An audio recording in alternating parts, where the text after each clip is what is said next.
Hello and welcome to the Food Service Growth Show.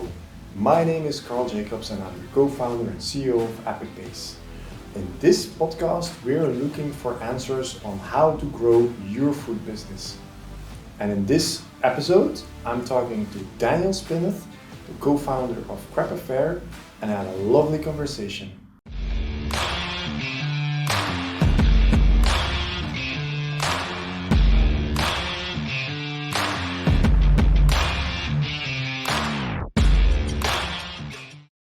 Hello, welcome to the second podcast of the Food Service Growth Show. With me, I have Daniel Spinath, and he's the founder and CEO of Crêpeaffaire. Thank you very much, Daniel, for joining us. Thank you very much, Carl. Good to see you. First thing I'd like to know is, can you, for those who don't know you, explain a little bit what you have been doing and what is Crêpeaffaire standing for? Sure. What I've been doing is for the past 15 years or so, I've been trying to sell pancakes or crepes, starting in the UK and now also internationally. My background is in fast-moving consumer goods, started in hospitality and did a lot of other things. Was with Procter& Gamble for some time, international position, and kind of grew up with pancakes and crepes and always questioned why there wasn't anything really branded and systematic in that area. And at some point, I decided for my sins to actually become an entrepreneur and say, hey, perhaps my hospitality and marketing backgrounds have served me to actually start a business around this very well-known product, but has always been more or less a mom and pop kind of business. So and that's how we started Crêpeaffaire in the 2005. Initially as an experiment to see whether people would understand and like it. And we found that most people associated crepes as a sweet treat. Some people up north didn't even know what a crepe was. Crepe, what is it? Things have changed dramatically today. Travel has democratized. Lots more people get understanding of international foods, and today I'm fair to it's I'm glad to say that people understand in this country and many other countries what crepes are. They understand that crepes are not just sweet treats, but they are savory meal solutions for all day parts as well. And it's good to see that we've become the undisputed kind of market leader in the segment in the UK, and we're growing their brand internationally as well, with presence in mainland Europe and in the Middle East, and looking for sites further afield. The idea really was that we, or still is, that we see crepes as an envelope, Mm-hmm. which you can easily customize. You can use them rolled, sliced, diced, triangulated, various different fillings, adjusted to local cultures. As I said, we're active in the Middle East, where obviously there's a completely different eating culture. And yeah, the ground principle was to build a brand rather than just a product line, which can expand in various different distribution channels, both in the UK and further afield. All right. Just first question that pops into my mind is you mentioned that for most people it's a sweet treat, but it can be everything. In today's constellation of Crêpeaffaire, how much of the crepes that you sell or the pancakes that you sell are sweet, and how many are savory, or how many are, let's say, the more the non-dessert side? The short answer is it depends. The longer answer is it depends. Namely, very much on where you are. If I take and call it an extreme case, the Middle East, where we're now growing dramatically, particularly in Saudi Arabia, it is a sweet tooth culture. Mm-hmm. And whereas we are effectively also in the savory game, the product is still much seen as a dessert approach. So about 90% of our business, approximately in that business in crepes, is sweet. the remainder savory. In the UK, which is our home market, the situation is dramatically different. And this has really more to do with consumer behavior depending on where we are. In a shopping mall, for instance, the general consumer would gravitate towards the more classic lunchtime kind of concepts for their lunch, whether that's pizza, salad, or burger, or sandwiches, and will see Crêpeaffaire or crepes in general more as a sweet treat, and therefore it's skewed to more towards sweet. And also that means that our footfall pattern or customer pattern is more stable during the day rather than lunchtime or dinner peaks. In other sites where there is more of an office destination, where more residents, where there is more of a different type of dwell time and shopping pattern, it's also savory. We've come to the point where we, on certain sites where we started out with 80% of our product being sweet, that is now more or less split 50-50. And for us, that's Okay. extremely important because we really want to be seen and perceived as an all-day meal and snack solution rather than just being pinched hold into the sweet segment. And this is really the reason why a lot of you know malls or interchanges that like to have F&B like to have us, quite simply because one can fulfill all parts, all day parts. All day parts, yeah.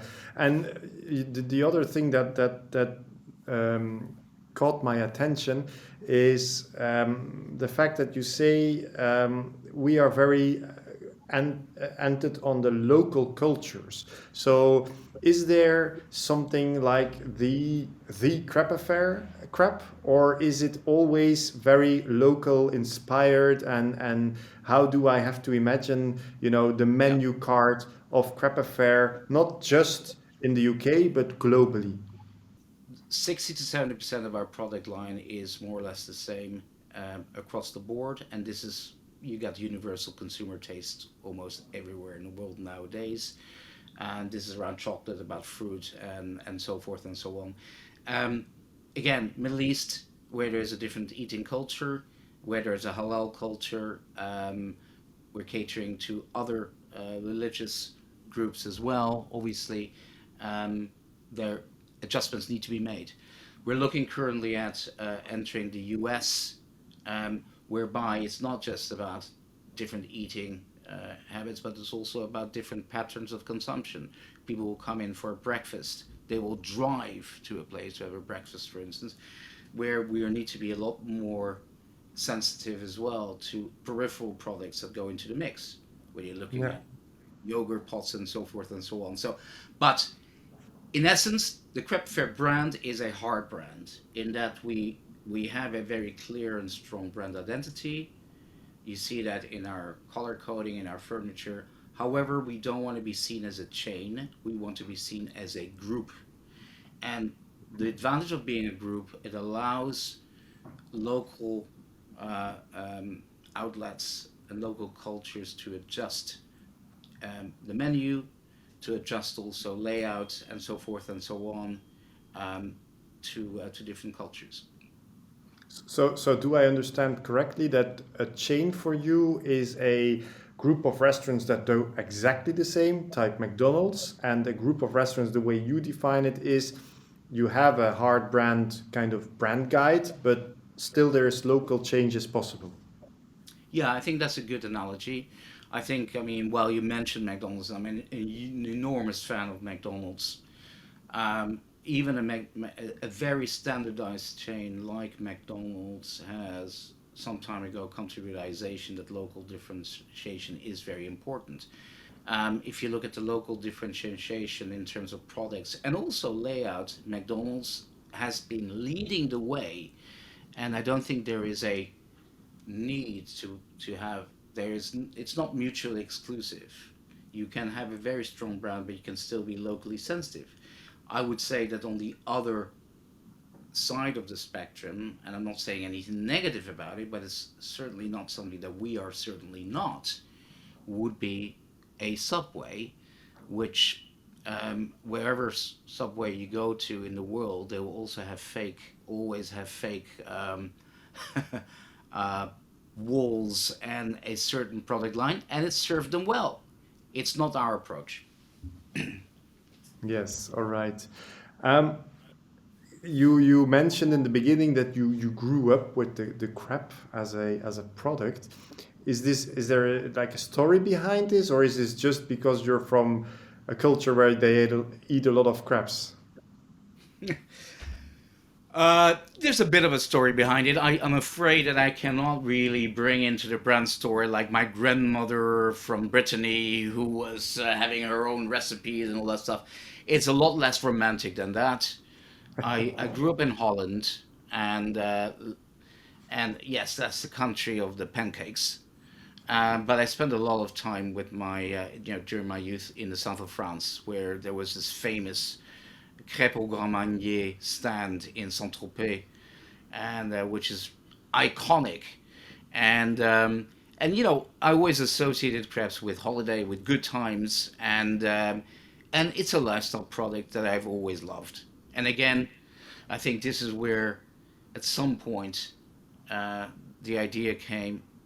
Love to do something again in hospitality, and take something which can still be created rather than go with a concept like a burger or a pizza or a salad, which has already been invented and reinvented a number of times. How can we take this simple crepe? How can we package it, promote it, define it, and improve it to become a global type of product? And but yes, there's always been a love for crepes, and I simply, sincerely believe that you can only be an entrepreneur if you have a passion for the product. All right.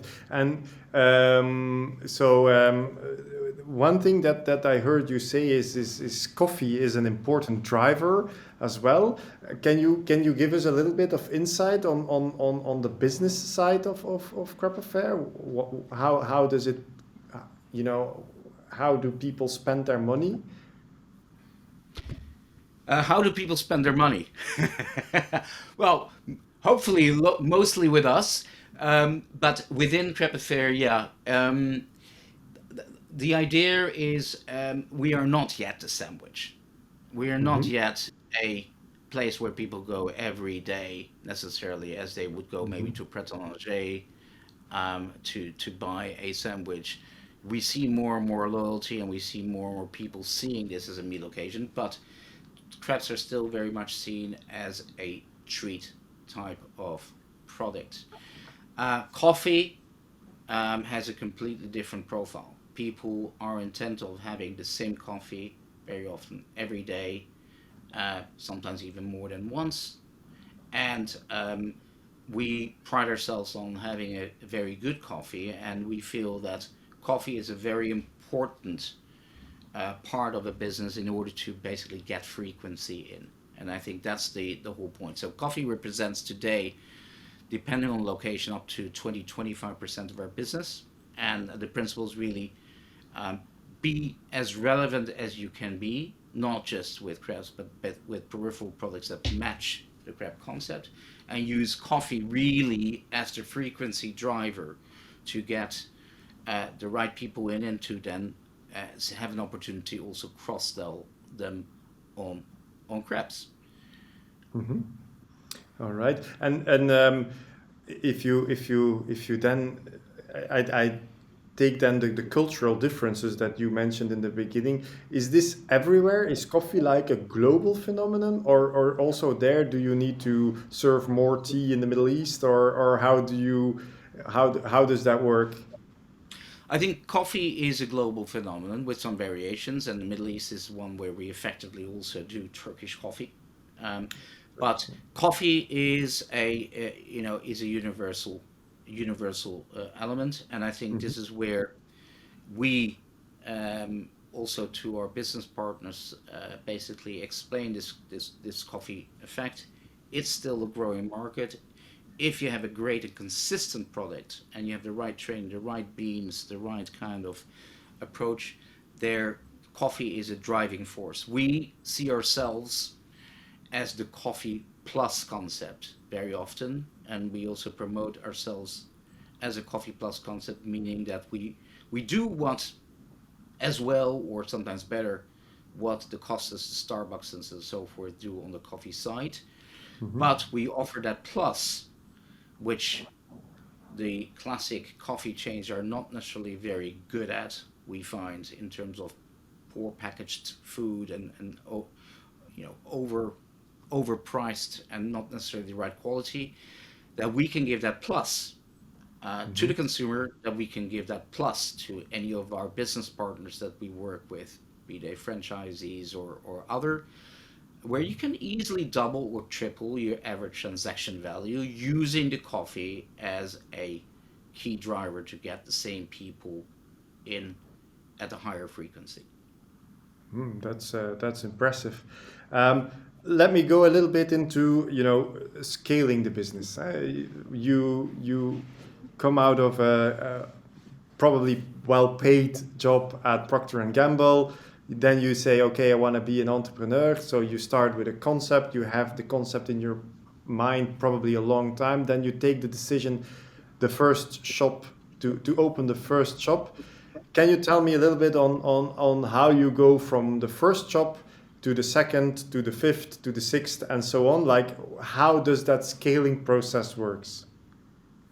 Yeah, I think it's a mental process, it's a procedural process as well. I think from going from the corporate world, and I did some things between Procter and Crêpeaffaire, but um, I think you first go through a phase of total euphoria. You have the idea, you're very enthusiastic about it, and then to get to the point where you actually have to fund it and you have a complete white paper in front of you.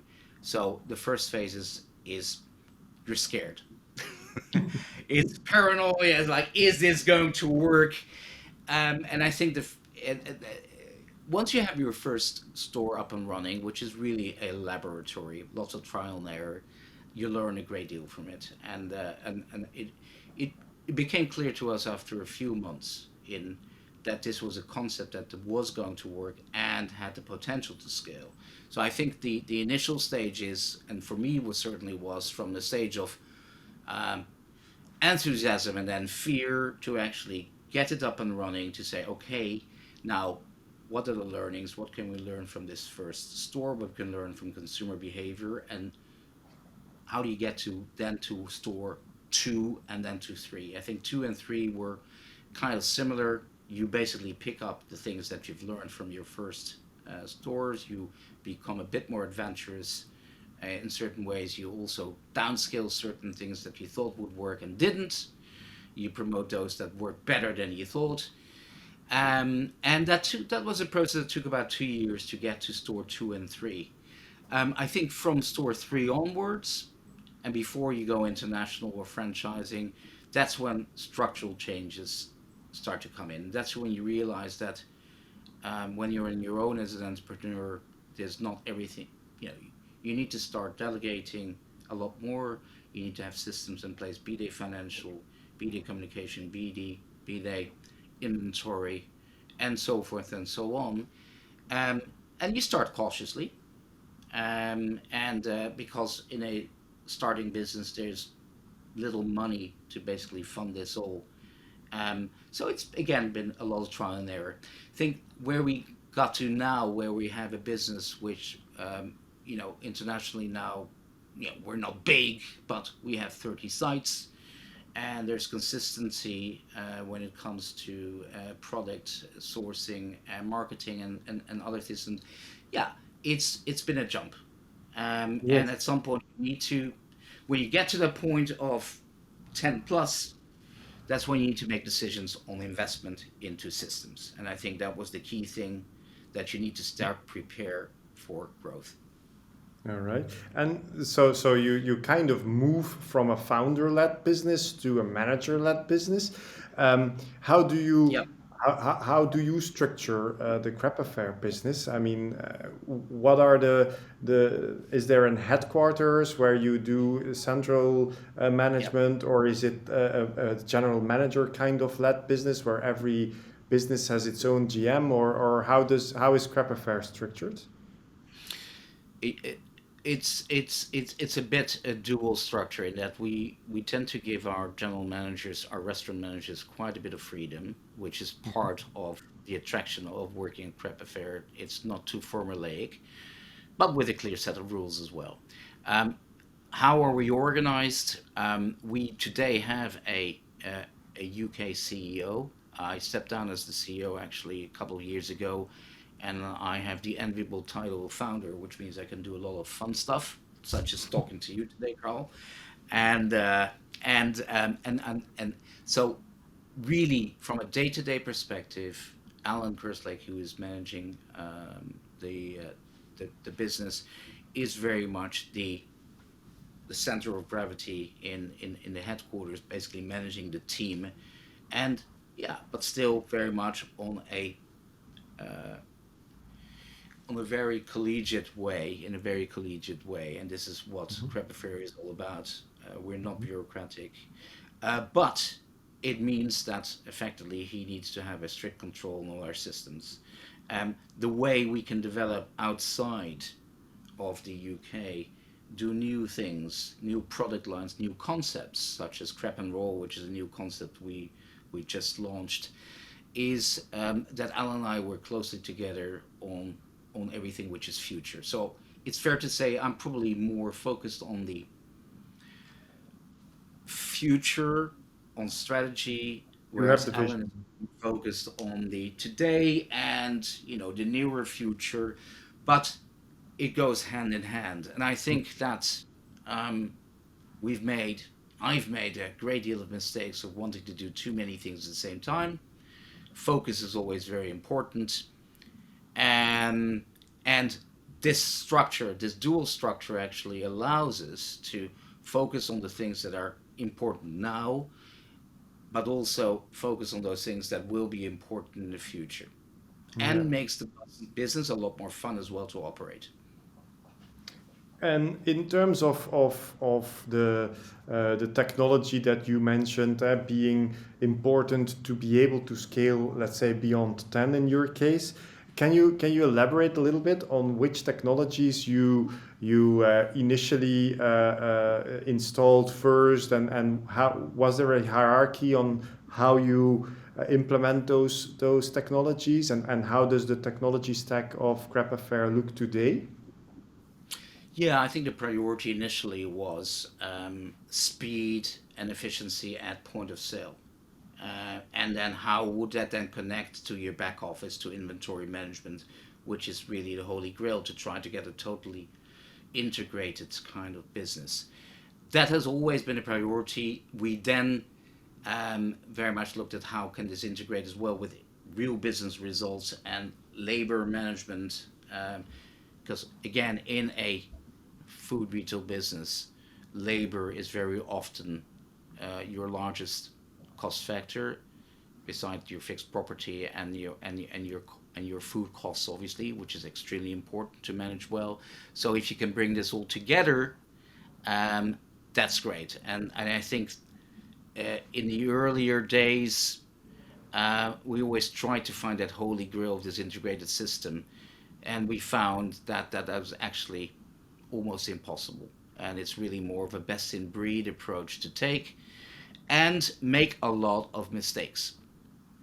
Um, and we made our great deal of mistakes in terms of being sometimes overpowered, perhaps, by certain technologies or suppliers who said, "This is fantastic, you'll turn around things um, very quickly and easily," only to find out that once you pick up a new piece of technology, it also involves your staff getting used to it and wanting to use it.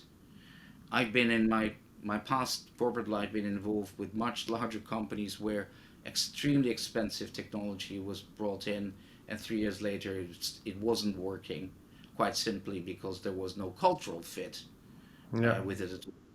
The second stage really came towards when delivery became very important generally in the business, where pre-ordering, integration of delivery orders and so forth became very important.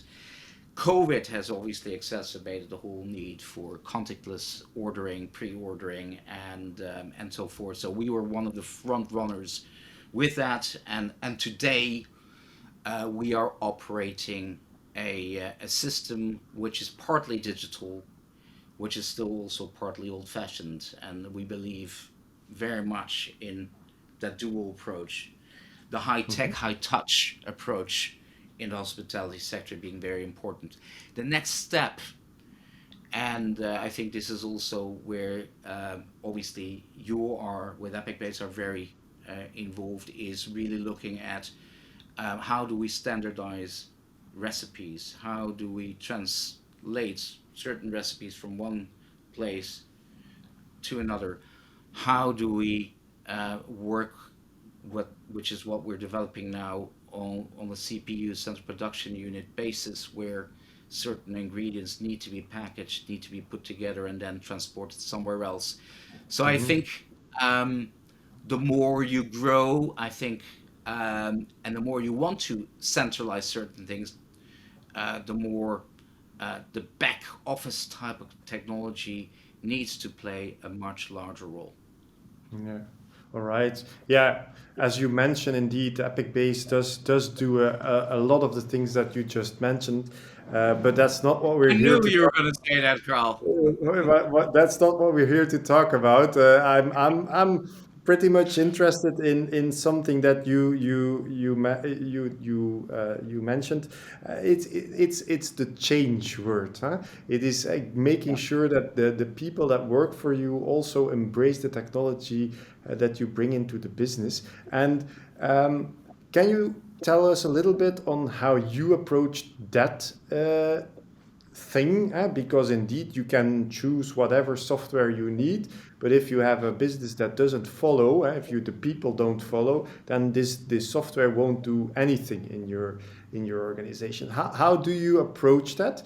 And especially with the idea of the franchising part, how can you convince people that take franchise to use the same technologies that you prefer? Yeah, I think on the before we talk about franchising, I think we need to set the example and we need to be convinced effective before we convince others. And the Mhm. way to do that is we do quite a bit of research and look around and sometimes shamelessly steal ideas from others that already have implemented certain technology. But I think the key principle to actually getting uh, buy-in is to right from the beginning use your frontline staff, the people who really make the operations work, the area management operations people, to involve them right from the beginning in the process when it comes to um, whatever system we want to implement. It does not make any sense from a head office perspective to basically come put something in and it's not being accepted. They need to embrace it. Sometimes Mhm. you need to, you know, maybe push a bit on convincing to embrace. They need to work with it, but we very much believe that um, it's a big failure or it's a recipe for disaster to basically just impose anything. So involve your frontline staff from the beginning. Make sure they understand, that they test, that they question, that they challenge, and that they see the great advantages to them and to our guests and customers. On the franchise level, I think it's a similar story.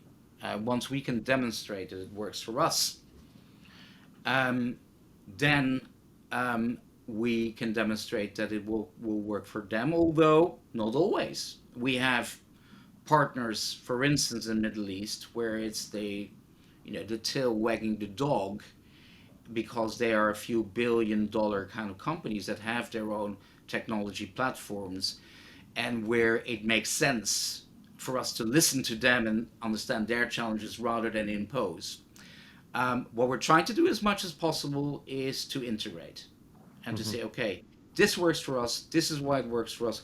What is it you do? Can the things that we have right now real be a real difference to you? We do not insist on putting technology into a franchise business just because it benefits us from a control perspective if it doesn't benefit our franchisee, because it would be the wrong kind of thing to do ethically and commercially. Um, All right. and that seems to work. And this is how we have generally created across the board a relationship of confidence between our business partners, our franchisee partners, our joint venture partners, investors, and ourselves. Mhm. Um, try to find win-win. All right. Um, and in terms of those franchise businesses, I guess that at a certain moment in the lifespan of Crêpeaffaire, you were sitting in the office and you were discussing, do we open up the restaurants ourselves or do we franchise them? What are the drivers in the decision to start franchising? Yeah, and we're still having that question sometimes. And our approach right now is it's a dual strategy because we believe, and that partly answers your question, I think we believe very strongly in company owned as a basis for further development, expansion, and to keep the brand and the brand identity alive. Mhm. What brings or what brought us to franchising, or what spurs us to further do this, is that you realize that you cannot do everything yourself. Well, first of all, you realize there's interest from other parties in your brand, which is always nice to hear. And sometimes, particularly when you look at international development, the idea is basically build a win-win relationship where we have a strong brand identity, we have strong systems, we have products, we have the knowledge to operate it, and the local partner is much stronger than we would ever be to operate in that region because they have the knowledge, they have the talent, they have the cultural skills of that region, the real estate, and so forth and so on. And this is where you create that one on one is free idea. Um, inside the UK, where the question very often comes up, okay, you've got a successful concept, why franchise it and why not do it yourself? We tend to be fairly London centric in what we want to develop ourselves, quite simply because we have the organization that's there. But we cannot be everywhere, and this Mm. is where there are very extremely interesting and good opportunities, anywhere in the UK, where there are organizations that just have the local organizational presence, and where it just makes sense to work together with them to develop the brand and Mhm. create that win-win situation. Um, so there is no deliberate we don't like franchising or we don't like company owned. It very much depends on where we are and how and also on the strength and the chemistry between the partners, which is very All right. important. But, and I don't know how comfortable you feel discussing that, but I'm always a little bit curious, to know franchise, it can go very good, but it can also go horribly wrong. Do you have any experiences you can share with the audience on things you would say, be careful about this or that, and maybe tell an anecdote about how horribly wrong it can go, or is that something that you didn't experience? Any business that does franchising will lie if they say we've only had successful and super stories. You're absolutely right. Franchising can be great, and franchising also has its risks. And I think the idea is to try to, leverage the strength and minimize the risks. As a general rule, you know if you're mostly working with individual franchisees, these are entrepreneurs like I am, and they're strong-willed, and that's totally understandable. They put their money into a business, and and it, you know there are sometimes arguments or discussions, and the deal is basically not to let those escalate. Um, the key, I think, to a strong franchise relationship is to be very upfront right from the beginning as to what the expectations are from both parties. Um, and then it usually will work.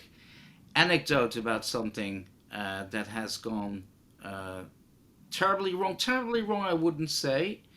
Um, but yes, and without going to detail, we've had um, a certain franchisee at some point start selling certain things that were absolutely outside of the remit of Crêpeaffaire, that didn't make any business sense from a brand perspective, where we were alerted actually by consumers who said, "What is it you're doing here?" Uh, and then we found out that effectively that was not the right thing, and we rectified this. And of course, there was the usual kind of discussion around it. Um, but you know, if you're sensible, one comes to you know, a conclusion. I think I'd much rather talk about the success stories than, and I think um, we have quite a few. I believe we have been exceptionally successful in rolling out a brand in the Middle East, and we're looking at new territories there as well. There's lots of scope, there's lots of interest, whereby effectively we were able to take that brand message and to take the DNA of the brands and adjust it to the local culture, and whereby our franchisee partners um, actually have been starting to add new ideas that are extremely useful for them in a local market, but where we also said, wow, what you're doing here is fantastic. Can we use your idea in the UK? Um, where some of the designs that are currently being designed that are very much in tune with what Crêpeaffaire is all about, because they understand it, they like it, they love it, they have a passion for the brand, are just splendid. And where we say, hey, what you're doing there is wonderful. And I think and that's because it's been a great relationship. We are having fun together. We speak very often together. I think a continuous communication, whether it's franchisees, licensing partners, or anybody else, is very important. And to be transparent about opportunities, but also about issues. So I don't think we've had real disasters, not yet, knock on wood. Um, we've had some real success stories, and yeah, we've been very lucky so far. All right. Maybe before we close the conversation, I have one more question about the the need for a central production kitchen. Yeah. Um, do you do central production today, or is this something that's on the schedule?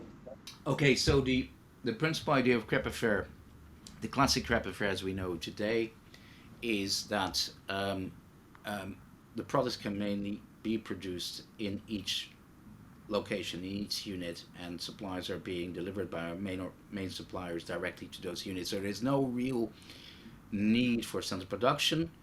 Um, Also, the ingredients that come into those units are relatively straightforward and can be locally be treated. So it doesn't, or it did not, so far make any real sense. Um, Now we're moving into a new area, a new chapter whereby we're looking more and more into simplifying certain things for ourselves and for our franchisees. We're looking more about consistency and speed, and where we have just launched a new brand which is called Crep and Roll, which is a centrally produced product that we are wanting to scale, and which is now going into some very exciting new distribution channels. We just launched with Primark. We're about to launch also in a cinema chain. We are integrating it into some new partnerships as well. Too early to tell, but there's a real need now for this product for some production, because that's the whole name of the game. Crêpe and roll is a is a freshly produced product. As the name says, it's a range of sweet and savory crepe rolls filled. Mhm. They are then blast frozen, and are then distributed to different locations, making it very simple for an operator to then regenerate and bake off that product wherever they are, be that a unit, be that a third party location, um, from a very small footprint. So the whole idea here is how we take the crepe a step further, whereby we make it even more available anytime, any place, anywhere. Um, to take this the skill, to make it very simple, to make it very quick without losing any quality. Small footprint, high footfall, low dwell time, speed and quality without um, missing the theater that people still want to see. And this is where we taken the production of the key product away from the operations, and we Mhm. put it into a center production unit, whereby the operator can really focus on the theater, on the service, on the speed, and on the lifestyle aspects of this new and edgy brand. And it gives us tremendous opportunities for uh, various distribution channels that we're not in, including cloud kitchen and so forth and so on, and store Mhm. in store. And this is where those new partnerships come about. So key to have consistency. To get that consistency, you need to isolate the production process, and this is where the CPU comes about. So in the terms of Crêpeaffaire, so today there's 30 of them. Where how many outlets will there be in 5 years' time? Oh, uh, at least 10 times more than that. At least Wow. 300. Um, and I should say that's not just the UK, that will be international as well. We believe there's great growth opportunities for Crêpeaffaire, both outside and inside the UK, as the classic crepe concept as we know it today. Um, there is uh, uh, um, enormous opportunity out there as well for our new concept Crêpe and Roll. We just talked about much smaller footprint, more distribution opportunities, particularly store in store, other distribution in partnership with property owners, but also as standalone units. Mhm. And we believe there's tremendous opportunity for those as well. I wouldn't be able to, at this stage, give you a number, but I would say that we should be a global business with Crep and Roll as well, and I would say at least also 300 units. And I must say that this is not just going to be um, a a company-owned strategy. This is also going to be a partnership franchise strategy, All which right. we believe makes sense for both brands. All right. Thank you very much, Daniel, for taking the time to have this conversation. I think there were some very nice insights for people that want to scale their own business. And I thank you very much for being in this show. Well, thank you very much, Carl, and your team was very enjoyable. Thank you very much for listening to this episode of the Food Service Growth Show. And please subscribe to the channel if you want to hear more about how to grow your business. But for now, thank you very much for listening. See you next time.